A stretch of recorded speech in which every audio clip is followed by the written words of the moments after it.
Hi guys, iftar time. Tahimik ang buong kalsada, lahat sila nasa pagdadasal ngayong oras. Pagkatapos ng dasal, kakain. Ayan. Oh, meron pang mga humahabol pa uwi galing trabaho. Mga nagmamadali na yan. Oh, ang tahimik ng mundo. Ramadan po ngayon dito sa Saudi Arabia. Ang ganda ng langit pagmasdan. Mahangin siya guys, mahangin. Malamig ang hangin, diba?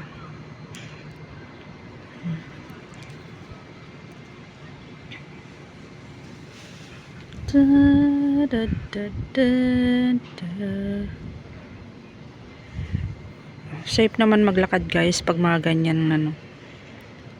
Mas gusto ko pa maglakad ng ganyan, wala masyadong tao kaysa mayroong tao. Char.